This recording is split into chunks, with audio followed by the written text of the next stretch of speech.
Abortion in this land is reaching into the sacred space that is owned only by the one who says, I am, and it is daring to rob God. We forget the Creator. We forget the one who is Lord. And you know what we end up doing? We end up hearing stories like the one that came out of the Milwaukee police station back in the mid-'80s. Children were throwing stones off a bridge, the caller said. And so the police went to investigate, and they indeed found children throwing small objects over a bridge. They approached the children and said, "What are you doing? What are you throwing?" And you know what the children said to the police? "We're throwing little people." And the police saw the little gray containers in which were aborted children that these children had found in a nearby dumpster outside an abortion clinic.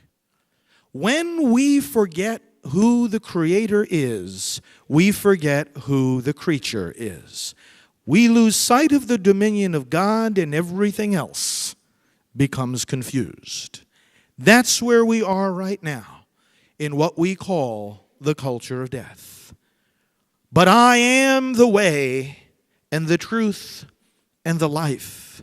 And one of the ways of understanding this declaration of Jesus is to understand that He is the only way back to the Father for this confused, lost human family. The only way back to the Father, precisely because He is truth and life. What did Jesus say? And here we go to the first letter of John. How did Jesus describe the purpose of His mission? In the first letter of John, chapter 3, verse 8, we read, "The Son of God came into the world to do what? To destroy the works of the devil." The Son of God appeared to destroy the works of the devil. There's His mission. And so if we understand the works of the devil, we understand the mission of the Son of God, to destroy those works. And He said that in 1 John 3:8. And then in John's Gospel, chapter 8, we read what those works of the devil are. If we look at verse 44, in John 8, verse 44. "You are of your father, the devil, and your will is to do your father's desires. He was a murderer from the beginning and has nothing to do with the truth, because there is no truth in him. When he lies, he speaks according to his own nature, for he is a liar and the father of lies." There's the work of Satan. Lying and murdering. The Son of God came into the world to destroy the works of the devil, to destroy his lies, to destroy his murderous actions. How do you destroy his lies? By truth. How do you destroy his murderous actions? By life.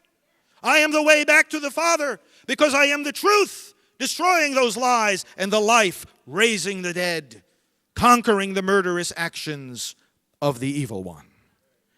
And that's why abortion continues in our midst, and that's why we, the people of God, will be victorious over it. It continues because of lies. There are so many lies allowing abortion to continue. The abortion industry lies about the nature of the baby, pretending that somehow the child in the womb is something less than a human child. It's an outright lie. And you know, it's a lie harder and harder to make in a day of fetal therapy, fetal surgery. Isn't it ironic that ultrasound came about only after we had already removed legal protection from the unborn child?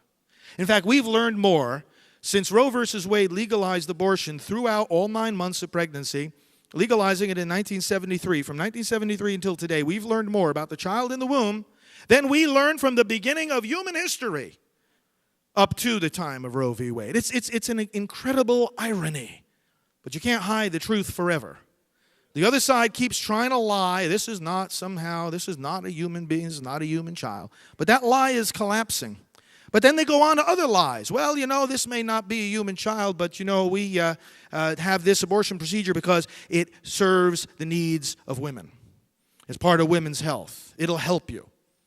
And yet, that lie is collapsing too, because there's more and more evidence than ever before that what harms the baby harms the mother.